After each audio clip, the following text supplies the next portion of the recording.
नमस्कार, आप देख रहे हैं सी न्यूज भारत और मैं हूं आपके साथ आकांक्षा यादव। वक्त हो चुका है न्यूज बुलेटिन का और आज इस न्यूज बुलेटिन में हम जानेंगे कि कहां की गई दुर्गा पूजा एवं दशहरा पर्व के आयोजन को लेकर बैठक, कैसे हुई योगेंद्र सिंह राठौर की मौत और कहां किया गया पत्रकारों का सम्मान। साथ ही जानेंगे कि प्रदेश अध्यक्ष नरेश उत्तम पटेल ने किस जिले का किया दौरा।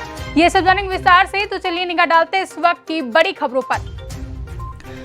प्रतिवर्ष की तरह इस वर्ष भी मां दांतेश्वरी मंदिर परिसर में मां दुर्गा पूजा एवं दशहरा पर्व के पूर्व क्षेत्र के सातों परगना के मांझी, मुखिया एवं ग्राम वासियों द्वारा बैठक कर कार्यक्रम की रूपरेखा तैयार की गई एवं उनके प्राचीन सभ्यता अनुसार मंदिर परिसर व पुराने धरोहर को सहेज कर रखने, संरक्षित करने के संबंध में चर्चा की गई है। बता दें कि पुलिस अधीक्षक सलभ सिन्हा के निर्देशानुसार अतिरिक्त पुलिस अधीक्षक कांकेर गोरखनाथ बघेल एवं अतिरिक्त पुलिस अधीक्षक पंखाजूर धीरेन्द्र पटेल के मार्गदर्शन तथा एसडीओपी पंखाजूर मयंक तिवारी के दिशा निर्देश अनुसार सातों परगना के मांझी, मुखिया एवं दूरदराज से आए ग्रामीणों के सामुदायिक पुलिसिंग जन जागरूकता अभियान के तहत साइबर अपराध से सतर्क रहने तथा साइबर ठगी का शिकार होने पर 155260 में तुरंत कॉल करके सूचित करने, अपने बच्चों को शिक्षित करने, उन्हें स्कूल भेजने, नशा से मुक्त रखने जैसे कई चीजों को लेकर जागरूक किया गया।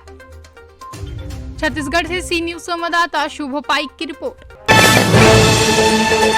खबर इटावा जनपद से है, जहां जनपद इटावा में अहेरीपुर गांव के रहने वाले योगेंद्र सिंह राठौर बीते कल हृदय गति रुकने से ड्यूटी के दौरान शहीद हो गए हैं। इस मौके पर जनपद इटावा से लेकर अहेरीपुर तक जनसैलाब उमड़ पड़ा है, जहां शहीद योगेंद्र सिंह राठौर के परिजनों का रो रो कर बुरा हाल हो गया है। वहीं ग्रामीणों का कहना है कि शहीद योगेंद्र सिंह राठौर का मुख्य चौराहे पर एक स्मारक बनना चाहिए, जिससे कि शहीद योगेंद्र सिंह राठौर को हमेशा याद रखा जा सके। मौके पर पहुंची भरथना विधानसभा शिव विधायक सावित्री कठेरिया ने लोगों को शहीद योगेंद्र सिंह राठौर के नाम पर स्मारक बनाने की सांत्वना दी है तथा शहीद के घर वालों की हर संभव मदद करने का आश्वासन भी दिया है।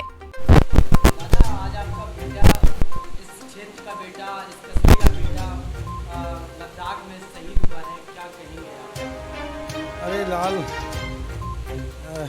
तू सौभाग्य बागो जो आएगा हमें तो दुख देगा तो भुगाती है, तो और का तो बाकी तकदीर है जो मतलब देश के काम आएगा और का भैया जहाँ से अच्छो और का हो सका। तो हमें तो दुख बदो है भोग लिए हैं, तो मतलब हम कुछ नहीं चाहें सरकार से, हमें सरकार कहना है कि बेटी की याद में कस्बे के अंदर या तो स्विमिंग पार्क बनाया जाए या फिर एक गेट बनाया जाए या फिर चौराहे पर एक प्रतिमा बनाई जाए।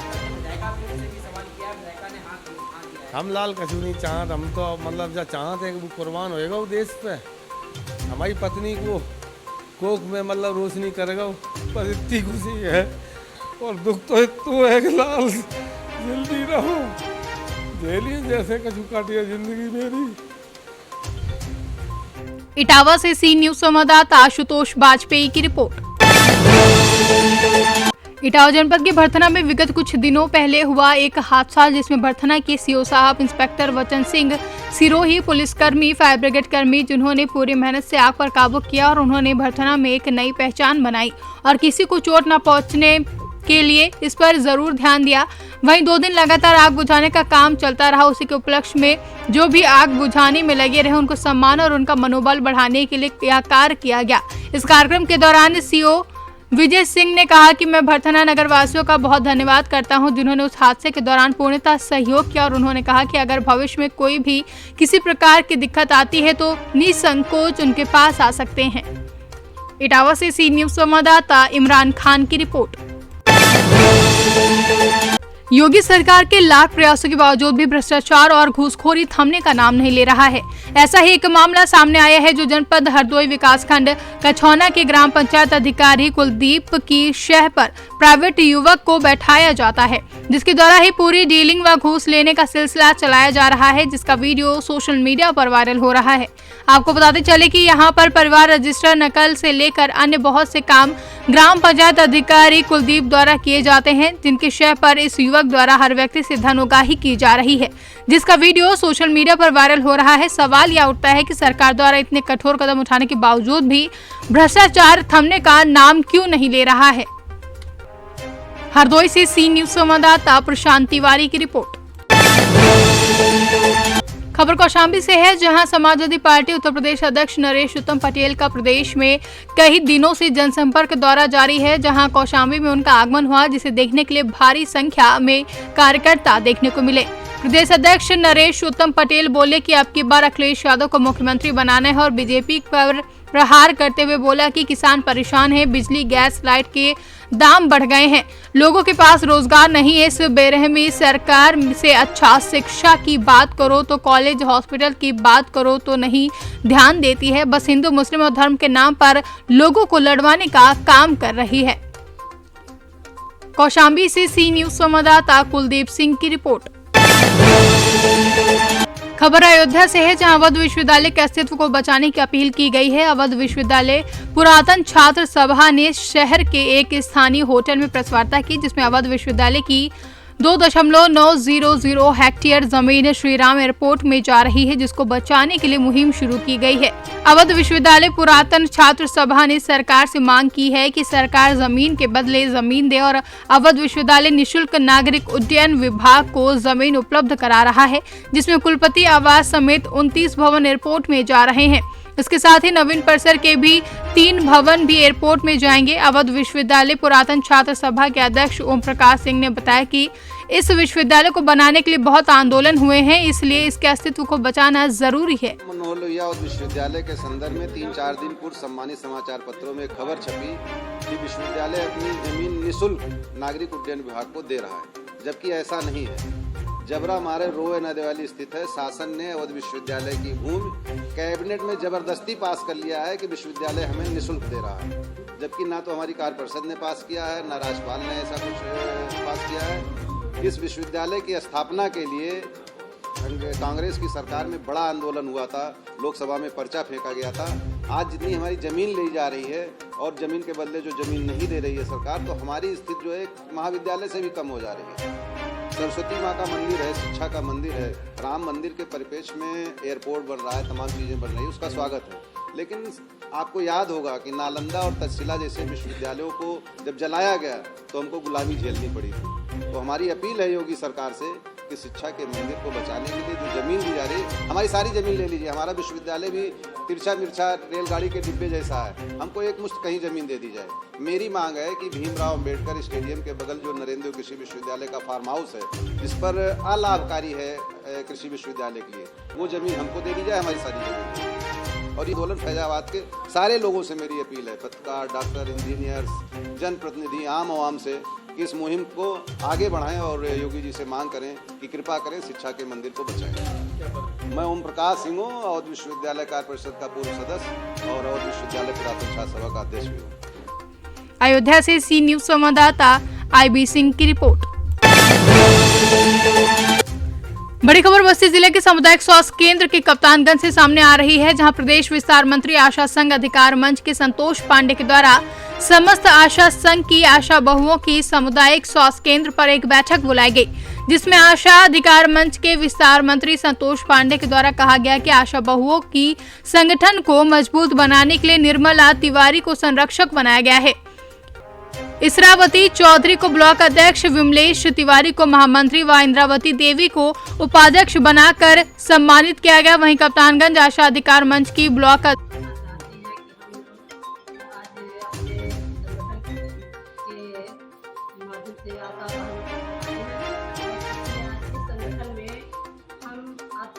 उपाध्यक्ष और महामंत्री कोषाध्यक्ष का भी चयन हुआ है और इसमें हम लोगों का मेन उद्देश्य क्या है कि हम लोग जो काम करते हैं उतना हम लोगों को पैसा नहीं मिलता है। हम लोग मजदूरों को काम कराते हैं तो हम लोग 350 रुपया देते हैं। अगर हम लोग काम करते हैं, सरकार करवाता है हमसे काम, कोरोना काल में या कोई जो है प्लान होता है तो उसमें हम लोगों को 75 रुपया देता है किसी में और किसी में देता भी नहीं। हम लोग अपने हक के लिए बहुत परेशान हैं। हम लोग 2006 से काम कर रहे हैं, लेकिन हम लोगों का कोई ना तो वेतन है ना कोई मानदेय है।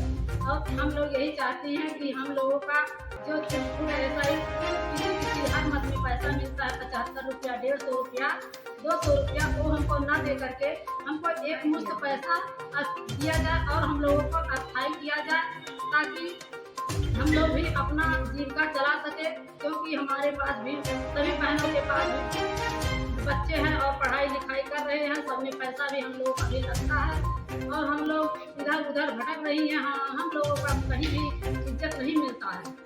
जो काम बस्ती से सी न्यूज संवाददाता विजय कुमार मिश्रा की रिपोर्ट। बेतिया में मंत्री उद्योग विहार सैयद शहनवाज हुसैन ने कहा कि पश्चिमी चंपारण जिले को टेक्सटाइल का हब बनाने की अपर संभावनाएं हैं। जिले के चनपटिया स्टार्टअप जोन को शीघ्र ही टेक्सटाइल हब बनाया जाएगा। साथ ही कुमार बाग इंडस्ट्रियल एरिया में टेक्सटाइल पार्क का निर्माण भी कराया जाएगा। वे चनपटिया स्टार्टअप जोन में आयोजित उद्योग विभाग की योजनाओं की समीक्षात्मक बैठक में बोल रहे थे। उन्होंने कहा कि बेतिया मॉडल की ख्याति देश विदेश में पहुंच गई है। अब यह बिहार मॉडल बन चुका है। बेतिया मॉडल की तर्ज पर बिहार के अन्य जिलों में भी कार्य कराया जा रहा है तथा जिन जिलों में अब तक इन दिशा में कार्य नहीं कराया गया है वहां विलंब कार्य कराया जाएगा।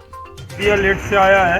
नहीं सर, हम लोग इम्पोर्टेंट बैठक में आप लोग लेट हो गए। हम लोग को जाने नहीं दिया सर। उसमें कैसे जाते हो, तो मीटिंग हो रहा है। जी सर। जी आज चनपटिया आए सर।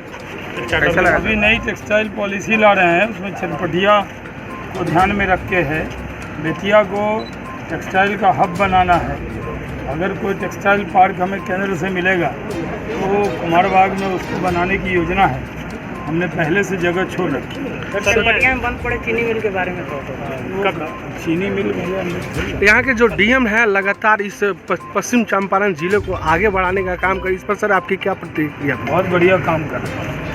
बेतिया से सी न्यूज संवाददाता राजकुमार मुखिया की रिपोर्ट।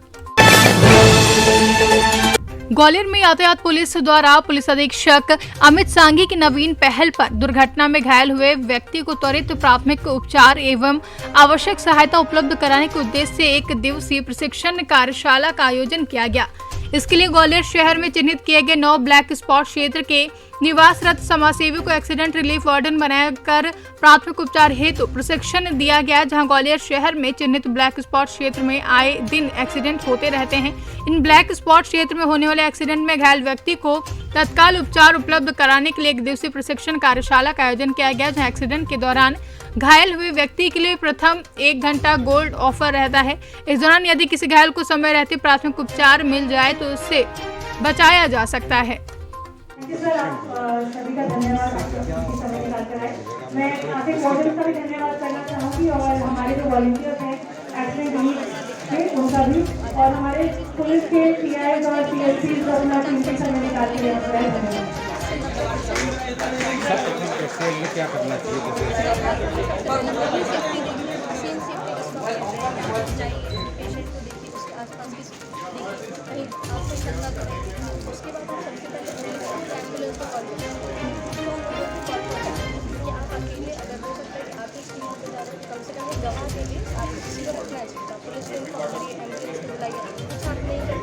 सुविधा नहीं है, आसपास जो भी लोग हैं उन्हें आप आवाज़ दीजिए। तीसरी चीज़ आपको करनी है कि आपको उसकी सांस देखनी है, सांस उसकी चल रही है नहीं चल रही है। उसके पहले आपको पेशेंट को जाकर देखना है कि क्या आप सही है, रिस्पॉन्स कर रहा है। अगर रिस्पॉन्स कर रहा है तो आपको कुछ नहीं करना, सिर्फ एम्बुलेंस आएगी, आगे डॉक्टर रिस्पॉन्स नहीं कर रहा है, आपको ब्रीदिंग देखनी है और CPR चालू करना है। और अगर पेशेंट उल्टा पड़ा है, ऐसा पड़ा है, तो उसके लिए पूरे तरीके से सर्वाइकल स्पाइन को अच्छे से स्टेबल करिए। उसके बाद उसको अच्छे से लेटाइए फ्लैट सरफेस। उसके बाद आप अपना सारा प्रोसीजर शुरू करिए और जब पेशेंट रिस्पॉन्ड करने लगे उसको रिकवरी पोजीशन में टेढ़ा से रख के लेटा उसको लेटा। ये हमारा पूरा प्रोसीजर है, बहुत सिंपल है, ये सब कोई कर सकता है, इसलिए हम इसको BLS कहते हैं, बेसिक लाइफ सपोर्ट। ठीक है, यही हमारा main. Thank you ma'am. Doctor सबसे चैनल मैं डॉक्टर अनुपम कुलश्रेष्ठ पुलिस विभाग में पुलिस हॉस्पिटल में पदस्थ हूँ। तो सर, ये अभी तक जो आपने प्रशिक्षण क्या पहले से दिया कि अभी मुहिम उठाई है? अभी जो सरकार के द्वारा मुहिम उठाई गई है गृह विभाग और स्पेशली हमारे SP सर द्वारा कि ये ब्लैक स्पॉट्स जो क्रिएट किए गए हैं, जो एक्सीडेंट साइट्स होती हैं जहाँ पे गंभीर जो दुर्घटनाएं होती हैं, उन जगह को चिन्हित करके और वहाँ जो शॉप्स होती हैं, लोकल शॉप्स होती हैं, वहाँ जो उपस्थित लोग रहते हैं उनको प्रशिक्षण देना, जिससे तुरंत दुर्घटना में जो गंभीर मरीज है उनको किस तरह से अस्पताल पहुंचाना है, पुलिस से किस तरह से इन्फॉर्म करना है, ये बताना। और अगर उसकी सांस चल रही है और उसकी नब्ज़ अगर धीमी हो रही है तो कोशिश करके उसकी जान अगर चली जाने की तरफ है तो उसको वापस लेके आना। अच्छा, ये कितने % जो मरीज है, मतलब जो पेशेंट है जो है बच सकता है वो? अगर ब्लीडिंग नहीं है पेशेंट को तो 70 to 75। ये पहले ट्रैफिक वार्डन तो पहले से अस्तित्व में है, पूरे प्रदेश में अस्तित्व में है। यहाँ पर थोड़ा वो उतना सक्रिय नहीं था, उसकी सक्रियता विगत दिनों में बढ़ाई, फिर ये कोरोना काल आ गया। अब इसके बाद जो एक अगली सोच ये रखी गई, कई लोगों की जान जो है एक्सीडेंट में जाती है और कभी कभी मिस हैंडलिंग के कारण जाती है, स्पॉट पर पड़ा रहता है, कोई इसका ध्यान नहीं देता है। तो अब हर स्थान पे तो हम नहीं रख सकते अपना आदमी, तो ये सोच रखी गई कि पहले ब्लैक स्पॉट छाटे जाएं जहाँ पर ज़्यादा एक्सीडेंट्स हुए। तो ऐसे 9 स्थान चिन्हित हुए जहाँ पर उनकी ज़्यादा एक्सीडेंट विगत 3 वर्षों में होना पाएंगे और उन स्थानों पर लोकल सहयोग लिया गया। उनके कुछ दुकानदार हैं, उनको एक्सीडेंट रिलीफ वार्डन के रूप में उसको नाम दिया है और वो लोग वॉलंटरीली अपनी सेवाएं देने के लिए वो लोग तैयार हैं और उनको आज फर्स्ट एड बॉक्स भी दिया गया है और एक प्राथमिक ट्रेनिंग भी दी गई है। ये ट्रेनिंग अभी लगातार चलेगी। यहाँ एक पुतला भी रखा गया है घायल व्यक्ति के रूप में, डॉक्टर्स का भी सहयोग लिया गया है, हमारे पुलिस के डॉक्टर जो हैं वो भी आए हैं इसमें। तो ये आयोजन अभी आज तो पहली बार हुआ है, अब इसकी हम और समीक्षा करेंगे। डायल 100 का लोकेशन भी हम इसके ब्लैक स्पॉट के अनुरूप रीएलोकेट करवा सकते हैं। तो सर, ये डायल 100 और 108 100 नंबर पर जो भी प्रशिक्षण उनको दिया जाएगा अभी, या वो ऑलरेडी पहले ट्रेंड होते हैं? नहीं, डायल 100 में जो हमारे पुलिसकर्मी काम करते हैं उनको इतना विशिष्ट लिए हुए प्रशिक्षण नहीं होता। हम आगामी कुछ दिनों में जो डायल 100 में काम करते हैं हमारे पुलिस कर्मचारी और प्रशिक्षण दिया गया है, उसमें किस तरीके से वॉलंटियरों को प्रशिक्षण दिया गया, क्या क्या चीज़ें बताई गई? हम लोगों ने आज 18 वॉलंटियर्स को यहाँ पर बुलाया था, जो कि ग्वालियर डिस्ट्रिक्ट में 9 ब्लैक स्पॉट्स हैं। हर जगह से 2-2 हमने वार्डन्स, एक्सीडेंटल रिलीफ वार्डन्स को चिन्हित किया था, उनको आज बुलाया था। हमारे यहाँ पे आज 4 डॉक्टर्स की टीम आई थी जिन्होंने उनको पूरी डिटेल में बताया है कि जब भी कोई एक्सीडेंट होता है उनको सबसे पहले क्या करना है, उनका दूसरा स्टेप क्या है, पूरी प्रक्रिया समझाई है। अगर किसी बॉडी में कुछ कोई सरिया डल जाता है तो कैसे हैंडल करना है, ब्लीडिंग हो रही है तो कैसे हैंडल करना है, डिफरेंट सिचुएशंस में डिफरेंट सिनेरियोज में समझाया है कि क्या क्या स्टेप्स लेने चाहिए उनको।